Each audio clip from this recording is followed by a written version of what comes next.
Hi guys, welcome back to the Astro Imaging channel. Tonight's session is on the on-axis guider and focus lock by Innovations Foresight, and I think we're going to see some really interesting stuff. But before we do, I do want to show up our image of the week, and Tolga was just in the room, so I'm hoping he's going to pop off, maybe pop back in. Maybe I'm going to do this a little bit slowly and hope he pops in the meantime, because his Crab Nebula M1 is our image of the week. And I wish I could tell you what gear he was shooting with this, but I just saw him. So if he does pop back into the room, which I'm sure he will, we'll give him a chance to talk about it. Maybe it'll be at the end of the session. So without any further ado, I will first activate the Q&A. I want to mention this, of course. If you have any questions as the show goes on, type them into Q&A, and I'll call them out to Gaston.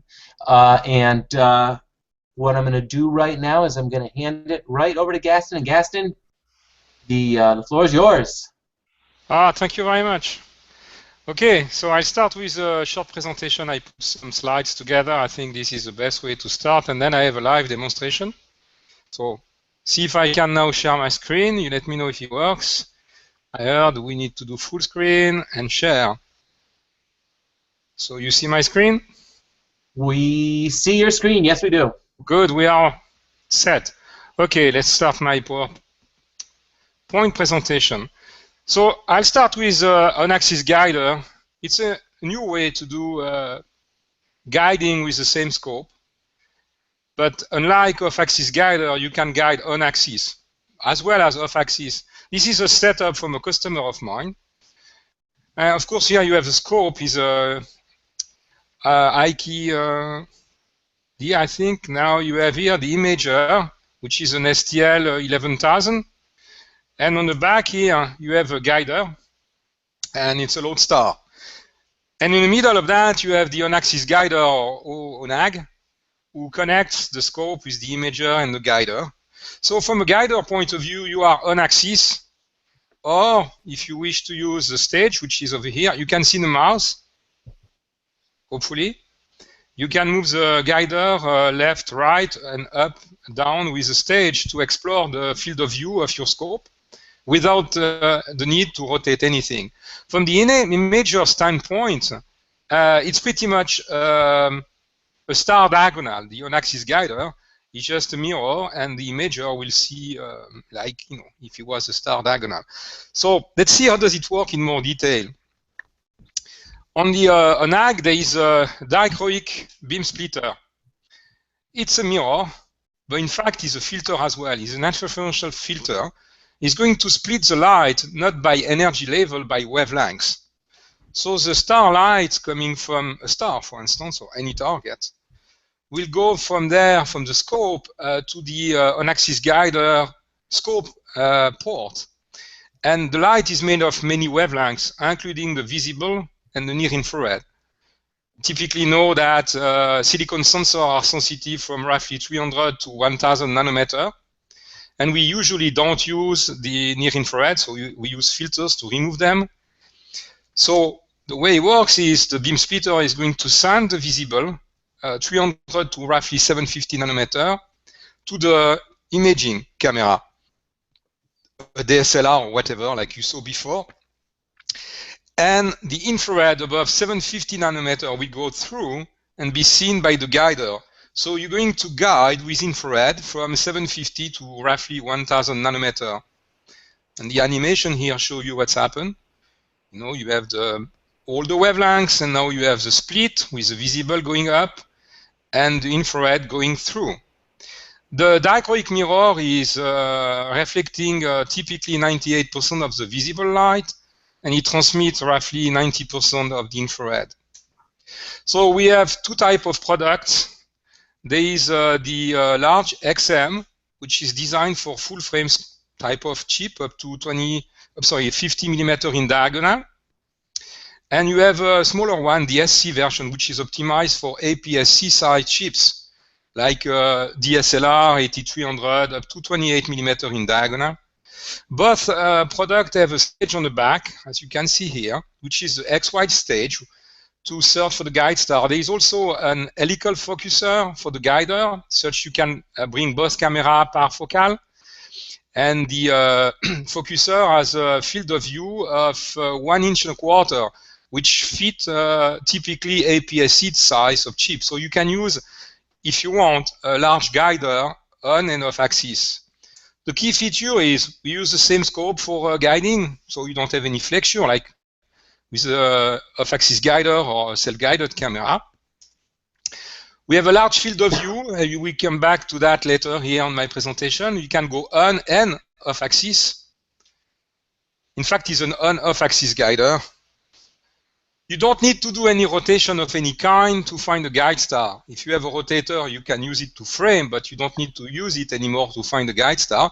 You don't even need a rotator, which means also you can minimize flat frame management because you don't need to do any flat frame just because you have a rotation for a guide star. Now we support APS-C side chip on the guider side. And if you want to do a robotic type of things, remote, that could be handy to use a larger guider. And there are more and more products like that. Attic just launched several products with larger chip, very sensitive based on the Sony technology, which could be useful for guiding and will be difficult to use now with off-axis guider, but can be used easily here. Or you can go APS-C size, which also open the opportunity to use multi-star guiding with the same scope than you use for imaging. Multi-star guiding at least is now supported by Maxim DL version 6, but you cannot use it with an off-axis. You need to use a guide scope, and now you could do that with an on-axis guider system. And also, and I'm talking about that a bit later in the presentation, you have the capability to do a real-time continuous autofocus using our technology named as Sharp Lock, which is implemented in a software named as Focus Lock, and that's also something I talk later on. And another interesting thing going with near-infrared for auto-guiding is you have less seeing effect. The star wander is less in longer wavelengths because there is less seeing than in a visible. So you can see a significant improvement in smoothness of the tracking because the seeing is less a problem. So let's look at the field of view. What you see here is a typical field of view of an off-axis guider with a 15 or 12 millimeter prism. And of course, the field of view of the guider itself is small, but you can rotate and get this donut-shaped field of view, but you can only see one piece of it at a time, of course. Now, with the on-axis guider, you have the yellow field of view available by moving the stage, which is roughly a full frame size. Now here at scale, you have an APS-C chip and a full frame chip as well. So if you use an APS-C, you can have a pretty large field of view without moving anything. Now, it's an on-axis guider, yet you could be off-axis, and we have some customers who move typically a chip like the APS-C a little bit sideways, offset it, and rotate. In that case, you can get a very large field of view without moving anything if you have a rotator. But with APS-C size, you have very often enough field of view to get a star, which I do all the time, without the need of doing anything. Again, it's probably useful for remote operation. Now, this is an example of the coating test report from the supplier of the mirror. As you can see, on this is the transmission. So you can see the transmission is very low in the visible range from 350 to roughly 750. We reflect 98% of the light. And after 750, we transmit 90% of the light from 750 to 1200. And we keep going to 1800 because we have some customer, few, who have application in near-infrared and actually image in near-infrared and guide in visible. So that's an example why we have extended the capability of the infrared part of the beam splitter. Now, talking about infrared, we need to understand what does it mean to guide with infrared. And there is some specific aspect on that. And this plot is to show you a bit how does it work. In the x-axis, you have the wavelengths in microns. So we start with the UV, goes up to 350 nanometer-ish. From 350 to 750, you have the visible band. And from 750 to 1000, you have the near-infrared. And after that, you are mid-infrared. too few microns.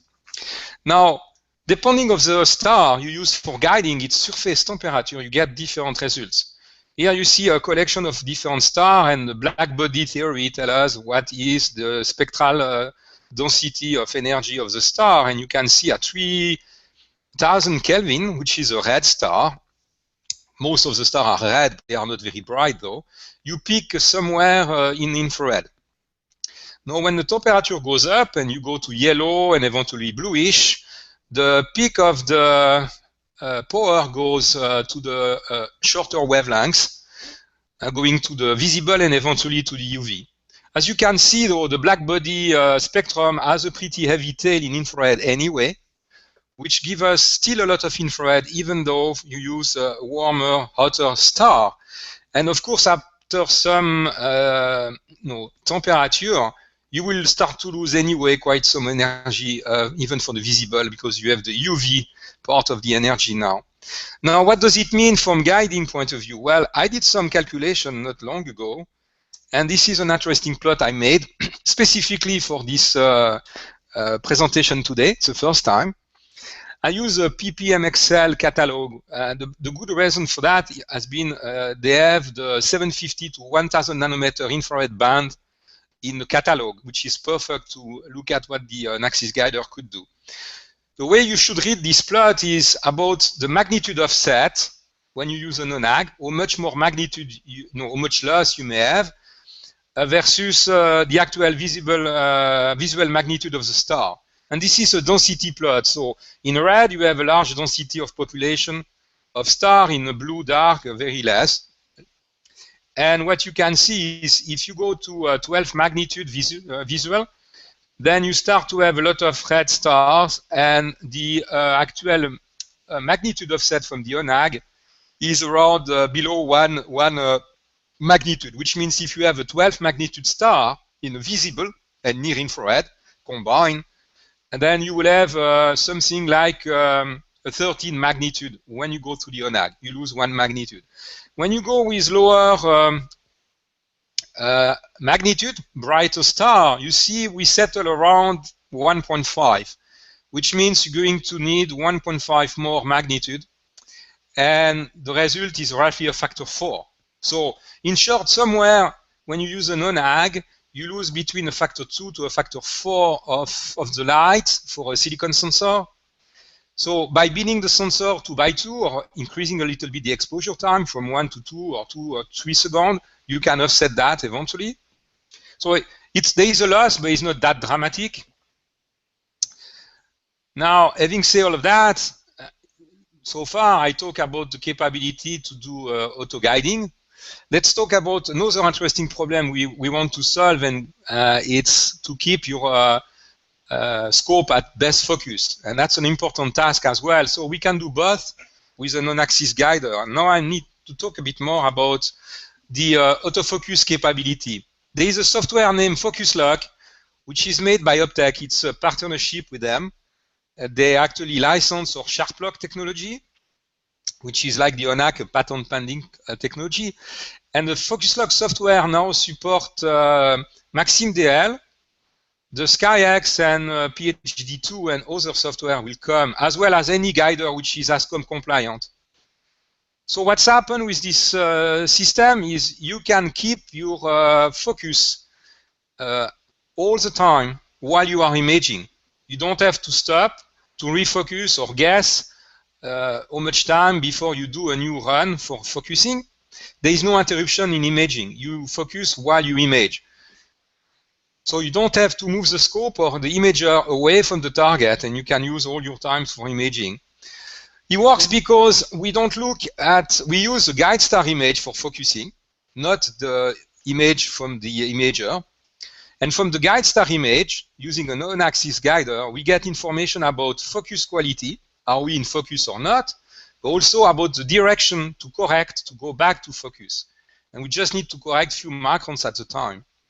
So the focus is based on the star shape, not on its size. If you look at the classic autofocus software out there, they require you to stop and move the focuser back and forth from before and after back focus to find this V curve and the best, smallest size star. Here we don't do that, and we know in which direction to correct. And I'll show you a bit what does it mean soon. So here you have an example of how does it work. You have a focuser which should be ASCOM compliant like most focuser anyway, the on-axis guider and a guider on the back. The image from the guide star is sent to the computer, which is going to use it for auto-guiding, but in the same time is going to analyze the shape, and an algorithm is going to send feedback to the focuser as you go to correct. At the rate you get guide star image. So if you use few seconds or a minute or whatever, that's the rate you're going to use to correct the focuser if needed. So you're going to correct it by a few microns at a time, such you don't have any impact on the actual image you are still, taking. So that's an example of a star seen by an imaging camera. So in that case, because the on-axis guider reflects the light to the imager, there is no distortion. So the star would be in a perfect situation with no seeing diffraction limited. But we're going to look at the shape of the star seen by the guider. So if you look at the same star seen by the guider, you can see at best focus, then the star looks like a cross. So now both cameras are parafocal because we use, the focuser, the guider focuser on the back of the on-axis guider to be sure everybody is in focus. So you are at best focus with the imaging camera and the guiding camera. And when you are at best focus with the guiding, you see this shape. And that's the result of the astigmatism coming from the beam splitter for the infrared light. Now, if I look at the shape of the guide star, let's say 400 microns before the best focus, intrafocal focus, you get this. It's an elongated star in the horizontal direction in this example. And if I do the same at plus 400 microns, and you get a vertical elongated star. So you see the shape is not the same. This is why we know where we are. Now, if you rotate everything, the software can take care of that. It's not a problem. But the information about where you are is available, and we use it for the autofocus. So now I'm going to show you a live demonstration of that. Gaston, can I interrupt you for 1 second? Yes. Tolga came in with 3 questions. I was waiting for the right moment to ask, but I think I missed my opportunity on a couple of them. First, what's the back focus required for the on-axis guider? The back focus for the SC, the small one, is 66 millimeter for the imaging camera, and for the XM, for the bigger one, is 68. Okay. Also, let's see. How sensitive does the guide camera have to be in infrared? Well, as much as possible, that will be the best answer. I mean, today's sensors are quite sensitive, so it's about how long you want to expose and if you can bin. But if you take the standard Lodestar or Sony chips today, that's probably the best bet to go. Yeah, and that's what we suggest for even off-axis guiders. Lodestar is a good one. Yeah. His last question, I think you're getting to, or maybe we're beyond that, but do both cameras have to be perfectly parafocal? Yes. Now, perfectly is not absolutely necessary, but if you do only guiding, if you want to use the focus lock capability, it's better to be very close to parafocal. But the product has a helical focuser for the guider, so you can be very close to parafocal with both camera. The way it works, you first bring the imaging camera at best focus using your focuser, the scope, and then when you are at best focus, then you use a helical focuser on the back of the product to reach focus with the guider, and then you locked everything and you stay parafocal. Okay, and that's probably only to use focus lock, right? If you're not using focus lock, or focus lock, then you probably don't necessarily have to be perfectly parafocal. No, but it's very easy to be parafocal. I mean, the helical focuser, it's easy to use, so it's easy to be parafocal. The first product we launched didn't have an helical focuser, and we got a lot of requirement about, it would be great if you could do that, so we launched a new version with that capability. Yep. Yeah, I don't have a helical focuser, and I know it's a bit frustrating focusing. That probably makes typically you do it once, right? Mm-hmm. Yes. Yep. I just saw a question pop up. What is the autofocus sensitivity? And yeah, John is mentioning it's super easy to focus with a Baudat mask. Both cameras. Both cameras, yes. The sensitivity of the autofocus, we can detect focus error in a range of lambda over 10, a third of the critical focus zone. You will see that on the demonstration. Okay. Gaston, I have a question for you too before you move on. Do you have you seen any issues, like if you're doing an autofocusing run with Moonlight or a Feather Touch, sometimes you'll see the entire image shake a little bit when there's the backlash compensation. I'm assuming that with your setup, it only ever focuses in one direction. Is that what keeps the train from shaking it all and creating any aberrations in your stars while you're using that? Well, first I would say it's probably good to have a good focuser if you want to do that. Now we move it only by a very little, right? We move it every time you get a guide star image if needed. So typically focus doesn't change very fast. It takes minutes. So the correction is very little. Now you have a capability on the software to deal with backlash compensation if this is not native on the driver of the focuser. Also, there is a stopgap. You can program the system to ignore small variations, such, for instance, if you have a scope where you know the temperature goes down and the focus goes only on one direction, the system will only correct when there is enough variation and only on one direction.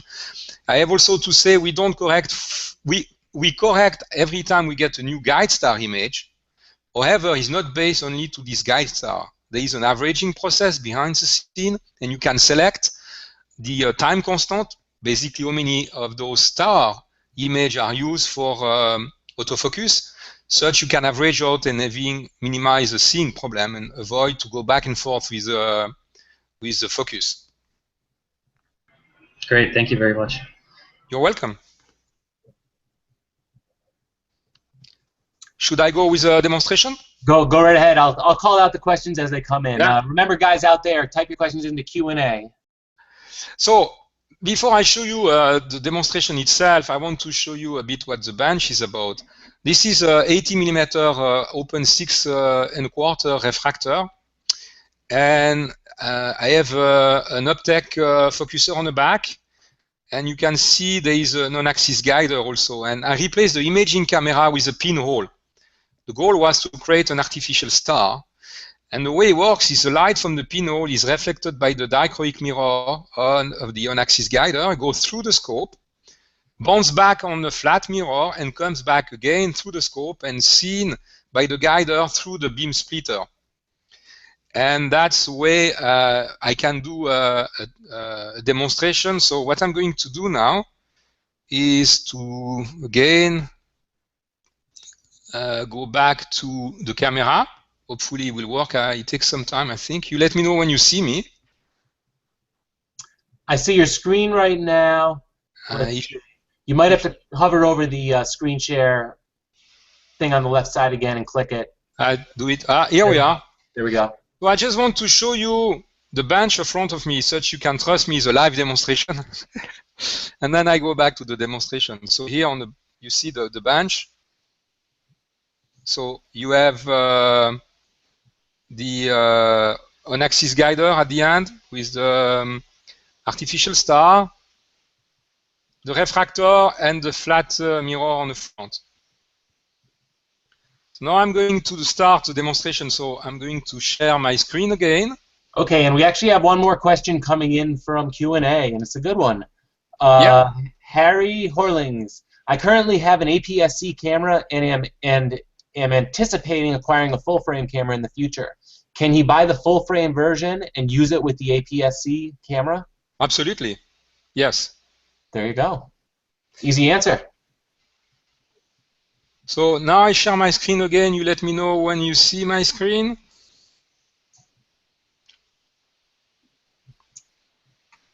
I see it. Good, thank you. Okay, so this is Maxim DL running in auto guiding mode. So we have 1 second exposure. with a bench in front of you, and if I shake the table, you see something is moving. So it's live. Now, the guide star, as you can see here, looks like a cross a bit, as I told you it would, because we go through the beam splitter. And now I'm going to show you the focus lock software, and there are a few tabs, and I'm going to bring them here. So the first tab is the actual image, because what's happened is focus lock is connected through the COM server with the MaximDL, and you see here the star image coming from MaximDL. Now we are actually doing autofocus as we speak. So on top here we have two plots. Let me clear them such we can see more what they mean. The first plot on the top is the actual position of the focuser. It's at 2,773 steps. It's a 7,000 step focuser, so we are a bit less than halfway. The bottom one is the key value used by the system is known as the roundness. And the roundness is a measure of the shape of the star. It's a value with a sign, and that's what the autofocus algorithm will use. You can also see this value here on the top here, relative roundness, the actual value, the average, because I told you we can average over time to deal with seeing. And those values are around now around 1–2%. So here I'm going to stop the autofocus and move the focuser by 100 steps. So with this Optec focuser is roughly 200 microns and outward. And watch what's happened. The focuser is going to move. You see a step here, and you see the star shape becomes elongated in a vertical direction, like in the presentation I made. And you see the roundness value goes up to roughly 50%. Positive number, right? So now if I go back to best focus and go now inward by 100, I become elongated on a horizontal way. And it's exactly why we know where we are, because now the relative roundness is at -50. Pretty much the same value, except the sign changed. And now I can resume the autofocus here, and you will see the system will know what to do and move the focuser automatically to bring you back in best focus. And what you can see here, there is a flag which is first red because you are out of focus, and then it will become yellow and green. This status tells you if you are in a critical focus zone when you are yellow, and when you become green, that means you are better than a critical focus zone. You are a third of it, which is basically lambda over 10 error, wave error on the focus, and now we are green. So you can see the roundness now is below 2% in average. We use the average for the status. So the system was able to come back, even though we had a pretty large step on the focus. I don't expect to correct the focus by 200 microns every guide star. We correct by way less than that. But that's an example of an error you may have from a night to the next. So when you start a new session and you are out of focus because the temperature is not the same, well, you just start everything as you've seen here. As soon as you have a guide star, the system will see and bring everything back in focus in few seconds. And now it's going to keep the focus all the time. And if I try now to, while I'm doing autofocus, to do a step again, the system is going to fight and bring back to focus. You see the focus is already moving back here to the best focus. Eventually will go back to yellow and green. And to answer the question again we had just before, we are typically better than a critical focus zone, which is probably important if you have an RC type of scope. And we are back now, right? That's pretty it for the demonstration. That's pretty interesting that you just focused in about 15 seconds. Yeah, for a big step, huh? Yeah, yeah. So the astigmatism that you're using, is that from the infrared passing through the beam splitter at the angle? Is that what causes that? Yes, that's okay, right. So it's just kind of a characteristic of the way you're doing it. That's pretty cool. Yes. That's really cool. If anyone out there on the YouTube side has questions, feel free to call them out. I know we do have a user of the on-axis guider in the room, John Hayes, who's been with us before. And Gaston, if that's the last of your presentation, would you like me to hand it over to John now, or do you have anything you wanted to cover in addition to that? No, I'm done. I thought I will do a short one, such we have time to talk about it. So Okay. John is welcome. John, go ahead, and we'll save some questions for the end. Yeah, Can I ask Gaston one more question before we hand it to John? Yes, sure. Go ahead. What happens if somebody's using a refractor that has a slight astigmatism in it already? Well, the system, if you look at this, let me show you the setup here. If you have some type of astigmatism to begin with, your roundness will not be 0. But here it's by default is 0, but you can use any value you want. So I don't think it's going to matter unless you have a lot of astigmatism, and then you will have another problem, probably. But we don't need to have a perfect roundness to work. And actually, because you asked a question, I think it's an opportunity to say a few more words about the management of filter wheels. Because if you have a filter wheel, then the system is going to do the calibration, because there is a calibration process for every filter wheel, for which probably the roundness is not the same. So to make a long answer short, I don't think it's going to be a big problem. Great, thank you very much. You're welcome. All right, John.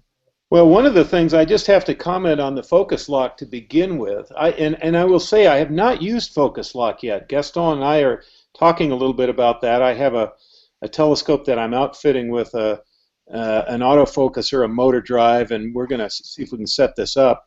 But I have to say, I bet everybody here in the chat room has a DVD player.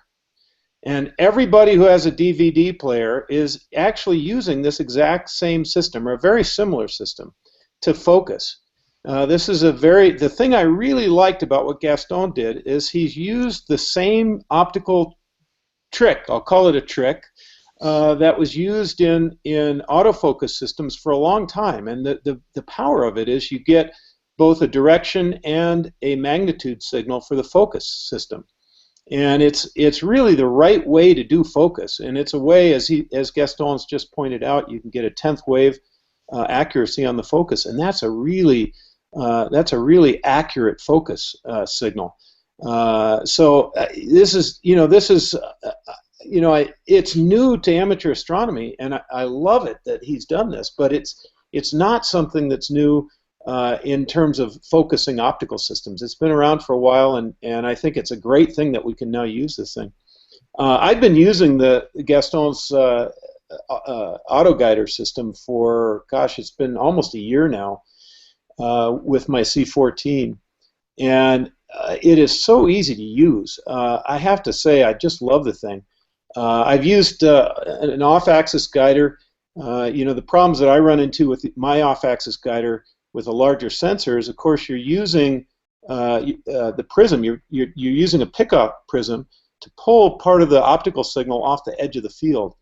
And as you get to larger sensors, you're having to work at a larger and larger field angle where the aberration is larger and the amount of vignetting you may have is much larger. So you can find yourself with a pretty crummy looking signal that's pretty weak. Now, of course, it works pretty well with smaller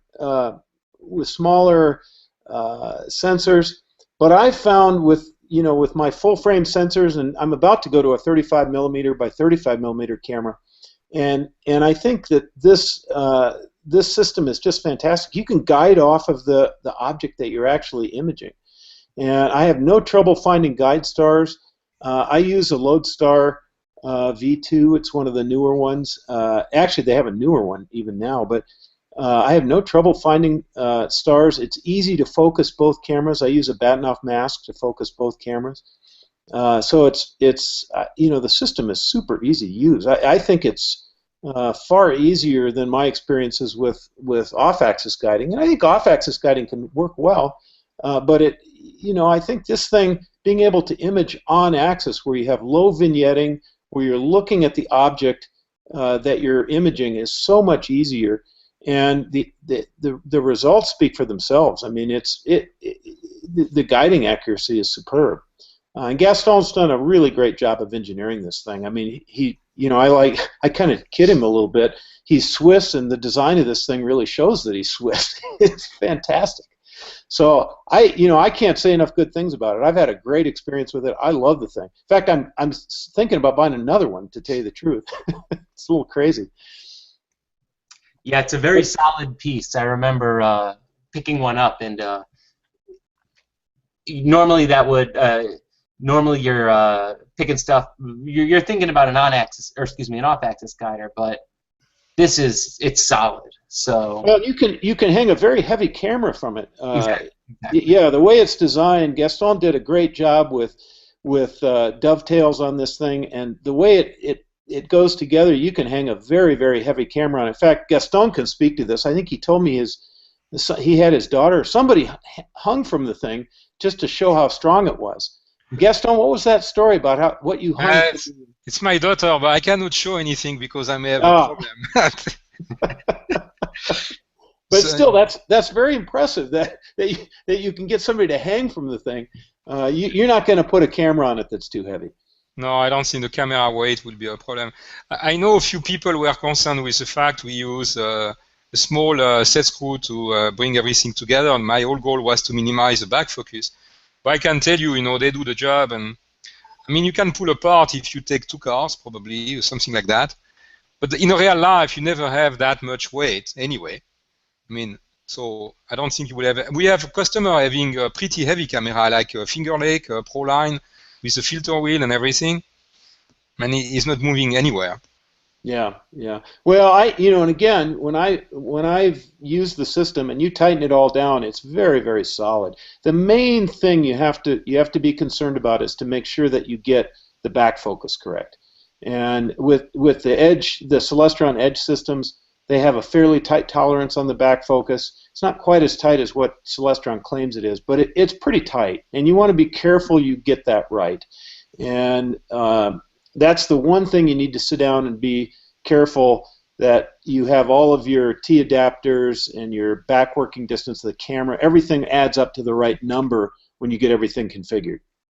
I'm going to throw a plug in here, John, for OPT, because this can get somewhat complicated. We went with a much larger Sony chip with an IC or an ATIC 460. I'm not sure which, but that's a fairly large Sony chip because we have such a large focal length, and we did not want to have to do any rotation whatsoever unless we wanted to frame. And that made the option a little bit more money, but the one thing that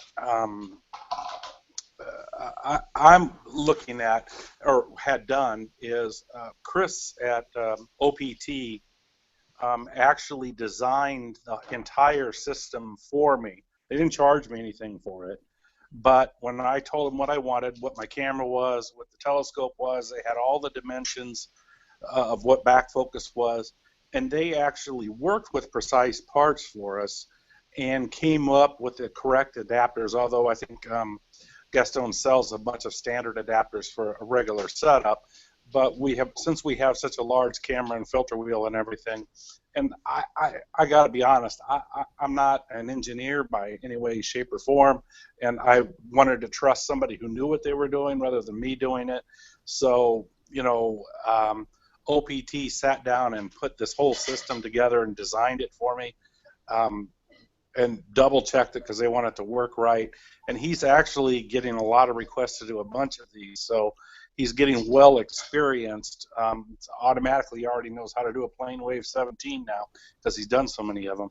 Well, one thing, Mike, we might want to add is that you're operating remotely, and for a remote operation, having that larger sensor is really important.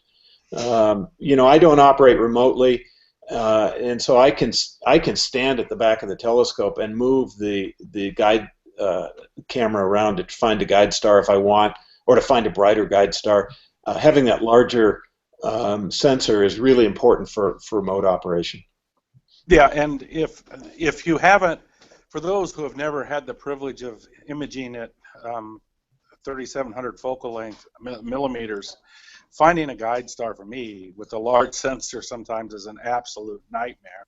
And OAG, I mean, when I've been trying to put this M31 mosaic together, oh my God, I just can't do it. I mean, it's just, you've got so many weird, odd angles that you're trying to just get one guide star into the pickoff. And then, of course, I get a pickoff shadow. I don't want to talk about all that, but that's one of the primary reasons this looks so great to us. Now, I had a question for Gaston, which I probably should have asked before. But, you know, since we've got the Arcos ion milled, and it holds that focus pretty darn well throughout the evening, the question is, can we adjust how often that focus lock will make an adjustment? Because we really don't need to adjust. Now, I could see this.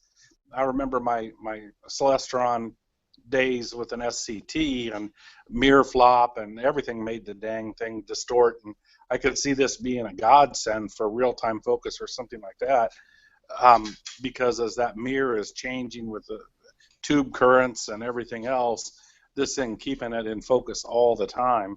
But for my system in particular with the Arcos, since I don't have to focus that often, can I set it to go on a time frame on it? Yes, what's happened is you can set up this averaging constant I was talking about before, because although we could, or we do correct the focus every guide star image, we process more than one image at a time to compute some type of average processing. So if you bring the average constant very high, and I think the highest value you can do so far is 40, which means it will take at least 40 frames before you do any significant change in focus. So with this constant, you can tell the system, okay, you're going to change the focus, but based to a very long average of the guide star. And I don't think we have any reason where we could even increase this value to whatever.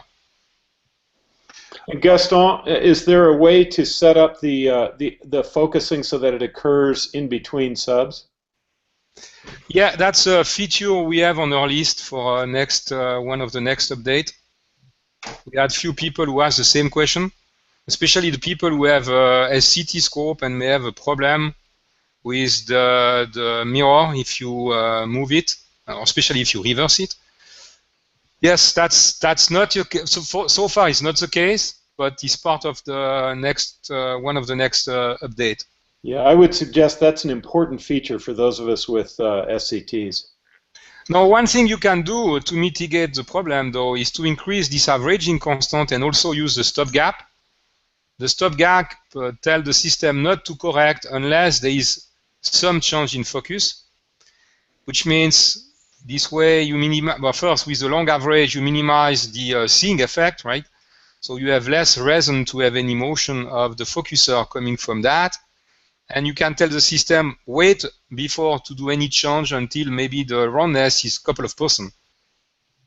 But the best thing will be to synchronize with the imaging camera and wait for the download. I think so. I think, you know, with the current level of Celestron, I can't speak to anybody else, but certainly with the Celestrons, you're going to run into a lot of trouble. As soon as you touch that focus knob with the motor, you're going to blur it. You're going to move the image, and you're going to create problems. And so I think that's going to be an important feature for those of us who are trying to run factory stock Celestrons. No, I get that, John, and he's on the list of improvement. Okay. Yeah, I agree with that. Unless you have your Crayford-style focuser on the back of it, but I have my focuser on the knob, and it does move a bit. So. Well, Yeah, one thing I may say, because you know people having HHD may like this idea. At least for the 11 and 14-inch HHD, Optech make a fast focus system, which is a focuser using the secondary mirror, the M2. It's moving very, very little. I think every step is in a range of 200 nanometer, because you don't need to move much, the M2, as we know. And he used a fast star connection. So you basically take your mirror, place it on this focuser, put everything back, and he's an ASCOM compliant focuser. This way you don't use any back focus on the HHD using an external focuser, and you don't need to touch the M1. He works for the 11 and 14 inch, and I was told by Jeff from Optech, then on demand they have a possible kit for the mid SCT as well. That's interesting. I have just thought of something that I hadn't thought about before. Now, like I've got focus offsets set up based on filters. How does this relate to focus offsets? I mean, I'm lucky with Astrodons that are fairly parfocal, but I've got a couple of the narrow bands that are close to a full step, so it would knock me out of the CFZ for that. So how does this work with focus offsets? That's a very good question. We have two options to deal with that. You can either ask FocusLog to use the filter offset, and from the calibration you did with one of the filter, let's say the luminance filter, he will know by how much the roundness of the star may change when you use another filter, and he will automatically use this value, because the roundness value was 0 in my demonstration, but it doesn't need to be 0. It can be a couple of %. The bottom line, the system is going to use this and know when you go from one filter to the next what this reference value should be. That would be based on the actual offset value coming from the ASCOM driver of the filter wheel, or MaximDL or whatever software. And otherwise, there is a second option. If you don't have the filter offset, for instance, you can actually tell FocusLog to calibrate each filter for itself. And then he will do the calibration for each filter and memorize what was the reference at best focus. And when you select that filter, he will automatically go with the reference he has in memory. Alex is asking a question, and I'm not sure I understand the question. I'm trying to read it again just in case I'm misunderstanding. Is the width of the on-axis guider system wide enough that one could place a filter wheel between the camera side output of the on-axis guider and the imaging camera? In Yes. other words, your guider, focus, or imager would not be filtered, but the imaging camera would. Yes.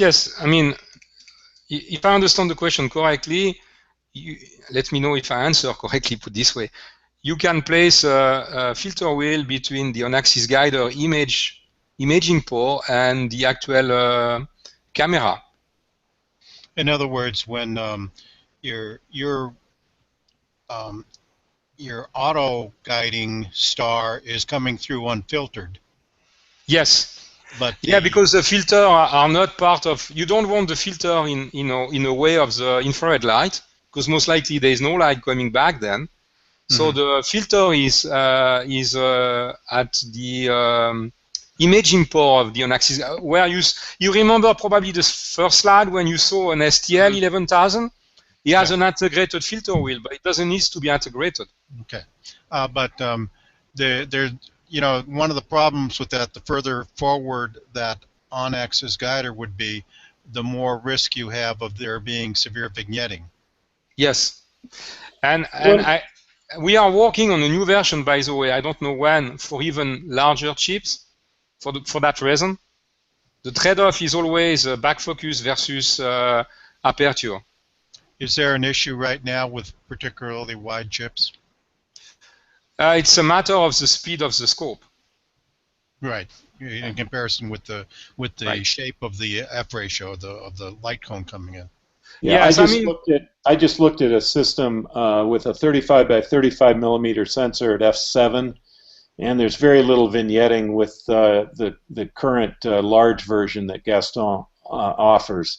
Also, one of the things I'll mention is that I've been shooting with a DLSR, which has a 44 millimeter flange to sensor distance, which is pretty large compared to a lot of the CCDs. So if you're shooting a CCD with a filter wheel and even a large sensor, that back working distance is actually smaller, a little bit smaller than the DLSR that I've been using. And in fact, I've just ordered an FLI camera, And I was delighted to see that back working distance is smaller. So in general, unless you get to some of these cameras, and I hate to say it, S-Big cameras tend to have the sensor's pretty deep compared to some of the other cameras. So they might have a little bit more of an issue with back working distance than some of the other cameras.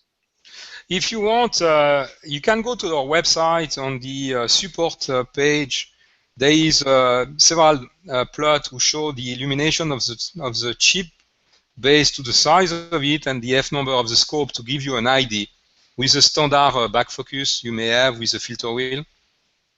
And we can do the math for anybody who wants. You just let me know, and we have a simulator for that. You know, John, you're absolutely right. That was the biggest problem because the TX that we're using has one of the highest back focuses there is, and so, but they worked around it, and we think that the tiny bits of corners that we are going to have an issue will flat right out. And I also, in talking to Puckett, my understanding is S-Big is working directly with Innovations to come up with a package deal where they're going to incorporate this with some of their cameras. They are so hot on this. Doug George seemed to be very receptive when I was talking to him at AIC, and I guess Gaston had talked to him before, but when I talked to Tim a couple of weeks ago, he told me that they were moving forward with trying to come out with a camera ONGA setup all in one, where everything is all calculated out for you and ready to go. Yes. Yeah, and I think if they can solve that, most of the other manufacturers, again, since I was shopping for a camera, that was one of the parameters I asked about with a lot of the manufacturers. And I think S-Big has about the deepest offset to the sensor surface from the front of the camera of just about anybody. So if they can get it set up to work, it'd be great. I will say, I think their large camera just won't work with the current Celestron back working distance on the Edge systems. Now, it'll work with other systems, but it's just a little bit too deep when you stack up their filter wheel and their camera, particularly with the large sensors. I didn't look at all of them, but with the large sensors, that's a problem with the Edge systems. Eric Coles is asking, how does the ONAG compare to an S-Big AOX? Well, I'm not totally sure I understand the question in detail, but I give the answer I can. First, you can use an adaptive optic with the on-axis guider, an AOX or an AOL, or the AOL will be only with a large one though, or an AO8. I use that many times, and we have customers doing so. In that case, the adaptive optics came in front of the ONAG, between the ONAG and the scope, because both camera needs to see it. Now, if the question is about do you still need an adaptive optic when you have an on-axis guider, I think that's an interesting question. As I said earlier, if you look at the infrared light for guiding, you have quite a significant improvement in seeing. So you have way less wander on the guide star, which is a good thing. And my personal experience is I used to use an AO8 and an AOL, and I don't use it anymore with the on-axis guider because first I have a better mount, which does help for sure, and also because with a very low level of seeing, I don't think, in my case, I don't see much improvement using an adaptive optic. Maybe sometime the opposite. So I think it's all about the setup and the expectation. If you have a mid-range mount, maybe the AOX is still a very valid proposition to fight the mount short-term error, if you are careful about what you do. But if it is to deal with seeing issue, I think you should try the infrared first and see what's happened. And by the way, the infrared, you can do it with an off-axis guide or using an infrared filter if you wish. I'll just say I'll soon be able to answer that question directly. I think I have an example, let's see, on one of, I left a few slides, in case of such question may happen. So if I can show you a couple of slides if you want. Sure. And if you will have to give me back the control, thank you. And I need to share my screen. Yep. You see my screen? I see your screen, yes. Okay. This is something maybe some of you know Mario Motta. He has a very big scope. Actually, he built this house around the scope.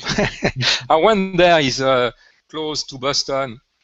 And Mario Motta is a very nice guy. He made the scope, right? At the time, I think, years ago, he was the biggest scope made by an amateur. It's a 32-inch f6. It's a relay telescope because he has a little bit like you see on the HHD. He has a couple of lenses to correct for the scope just before the focuser. But anyway, in this example, you see scope, and in Mario, the day I went there, we spent a couple of nights on this place, and you can see here, by the way, again, the on-axis guider attached to an STL camera, and here you have the remote head, because you can barely see it, but he's using an AOL. And the main reason he's using an AOL is because he has a pretty big mount, and he still has some issue at short term in terms of guidance. I mean, in few seconds, where the tracking is not perfect for mechanical reason. So anyway, what we did is, besides spending a lot of good time together, we did some tests, and the idea was to test on M86 very low on the horizon, and in purpose. I don't suggest to do that. It was only 14 degrees with a lot of seeing. We had even some wind. So it was a bad time for imaging. But it was a good time to test how infrared guiding may change the story. And in this case, he's using an AOL at few seconds, maybe 1 second, I forgot the rate, to correct for the mount. So here you see the image we got first with an off-axis guider, the remote head, the STL, and the AOL. And you can see M83. And you can see it was not very great. We have even some elongated star because the system had a tough time to deal with the wonder of the guide star due to the poor seeing. It's a pretty large piece of the atmosphere you go through at 14 degrees, not to mention the wind. And that's what you get when you use an ONAG. You see quite a different result because now we are in infrared and we have exactly the same setup, but the star wonder is way less on the guider side, making the tracking better, not perfect, but better. And that's an example, we just did a live, from his place. It was very nice to do, except it was damn cold, but it was in winter time, I think, at the time. So that gives you an idea about what infrared guiding may help you depending on the problem you fight. I mean, if you have a mount problem, it's maybe less, if you are mount limited, then you may have a problem with your mount. But if you are seeing limited, I think using infrared for guiding is an interesting proposition, especially when the seeing is coming from the whole atmosphere. If you have a seeing issue because you have nearby a driveway or roof and you have close, near ground type of turbulence, it's maybe okay with just standard guiding. But otherwise, my guess is you can get some improvement, and here you can see that when you go with infrared. And as I said, you can do that with an off-axis guider today. Just have to buy a filter. And Gaston, were the AO system was switched off for this test? No, it was on for both of them. It was on for both of them. Okay, thank you. And he had to do it because otherwise he had problem with the tracking with the mount. It's a mechanical issue. It's a pretty big difference. Yes. I was impressed too, say. But it was an extreme cases because we decided to go with a very, very bad seeing situation to push the system to the limit, and it's a pretty big scope. And it's actually, in general, just a good example of good guiding versus bad guiding and what it actually does for your object. Because look at the detail that's in the object on the right-hand side. I mean, it's considerably different. A few other benefits that I just kind of popped into my mind with the on-axis guider. Just guiding within the center of the field. You do not have to be as careful with your polar alignment. because when you go to that polar alignment error calculator website, the distance or the distance from your guide star has to be taken into account. Because the rotation of the field, right? Because of the rotation of the field, yeah. Otherwise, it'll show up as drift with an off-axis guider. So with this, you're going to guide as close to your object as possible, which is always a good practice. On that topic, if you look at, I think we have the link somewhere on our website under user feedback. There is D. Chico from Sky and Telescope who made a review of the product several years ago. And he did an interesting test where he imaged an asteroid. And as you know, the asteroid is moving against the background. So he was tracking the asteroid with the guider while he was imaging. So you can do that with an asteroid, with a comet. And I did that, I think, once with a comet guiding on the nucleus. Yeah, I hadn't thought about that. Yeah, I will mention one thing, Adam, and that is that I find that often I'm not right in the middle of the field. Particularly, for example, and this is a great example on M83. I might hunt around for the brightest star that I can find. I'm normally not going to guide on the nucleus of the galaxy. It's going to be too faint. I want to pick a star. You're not always necessarily right in the middle of the field. I mean, I'll always start out there, but I'll kind of hunt around a little bit. And of course, I mean, you can pull up a star chart and you can find the brightest star. You know, sometimes I've done that, but normally I just go out there and hunt around. It's so easy to do. It's not a big deal. But I want to caution you. You're not always guiding right in the middle of the field. Well, you're guiding a lot closer than I am. A lot closer to the middle of the field than I am. Yeah. That's absolutely right. You're much closer than you are if you're using off-axis. So that's true. Yeah. John, break down and buy a bigger chip. Well, I have. Yeah, it was a great presentation. I'm gonna check back to Q&A. You guys out there, type your questions in. Okay, let's see.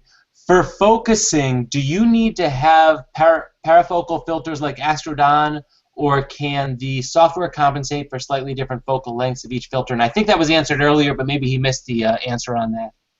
Yes, I think the answer was the system can use either the filter offset from the driver, or we can actually do the calibration of focus log per filter.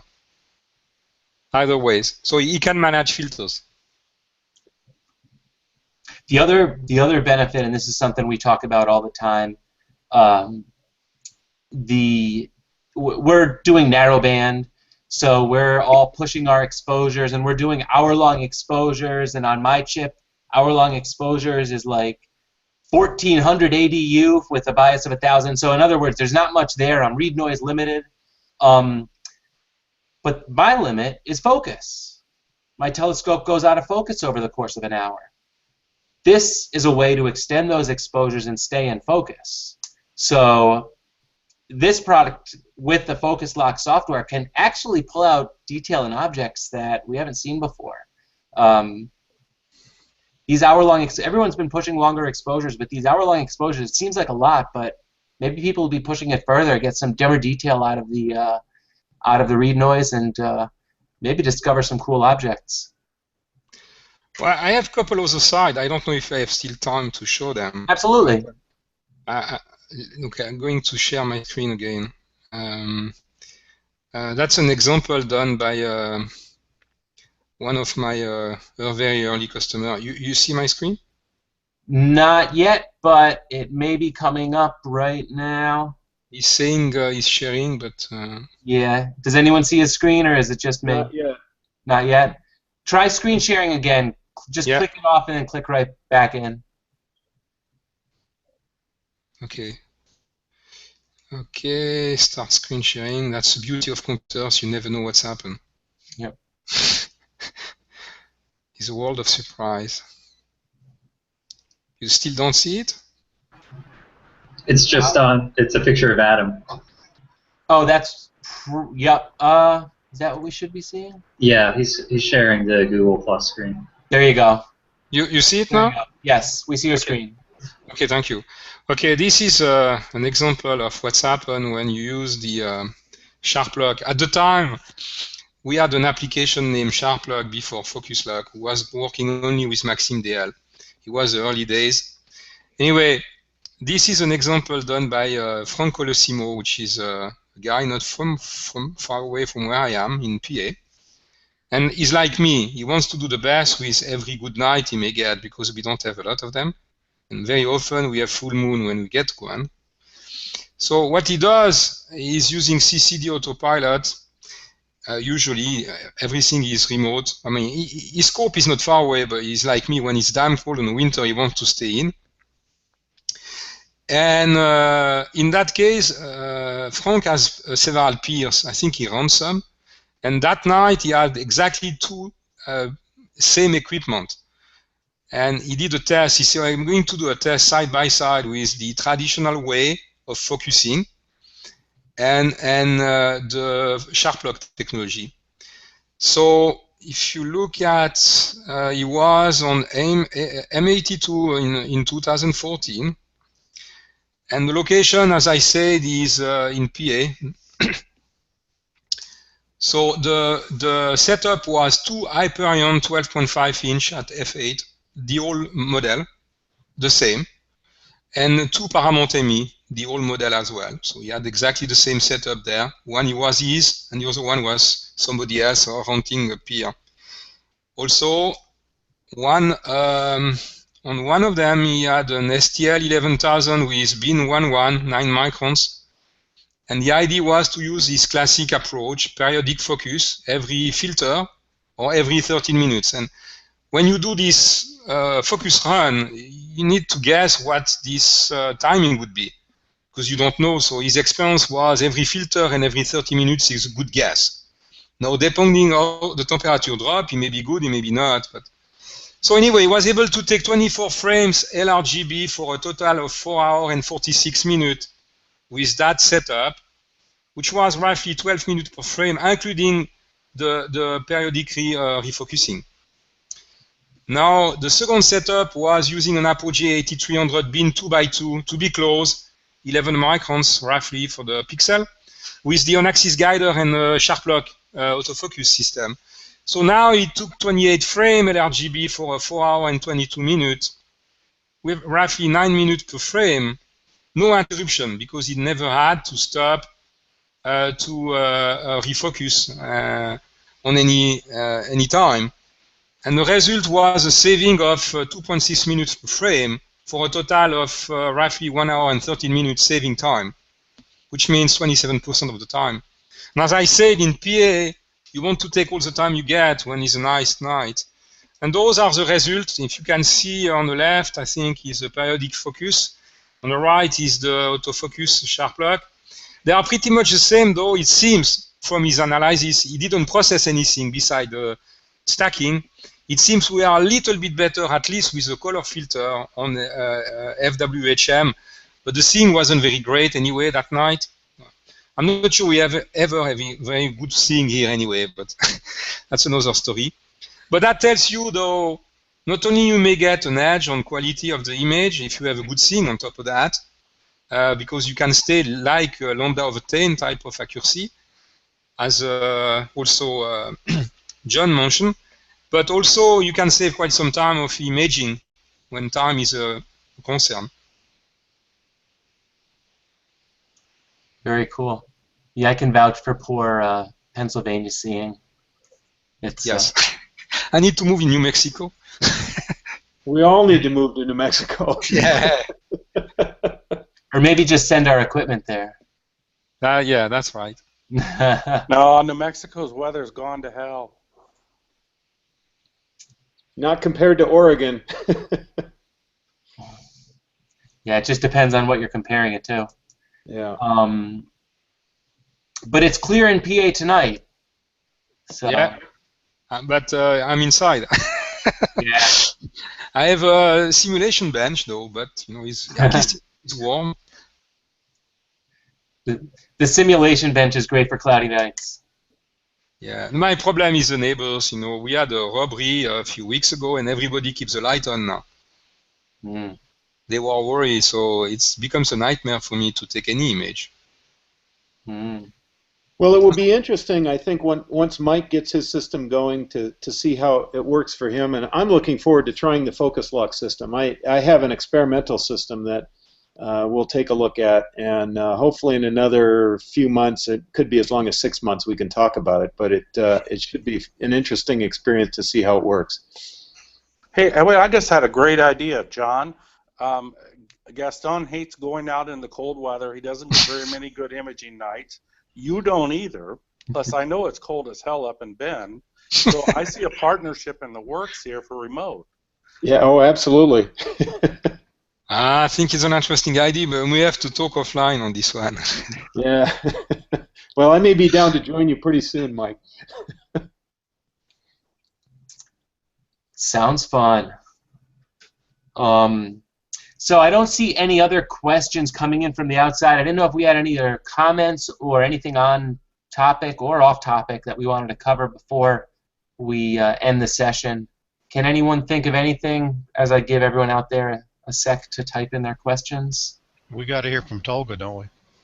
Oh, I'm sorry about that. Tolga, are you still available in the room? Pictures down there. Okay, he's at a dark site, so he doesn't have any audio or video. But let me pull up his picture, and I'm going to give you the details that he has given to me.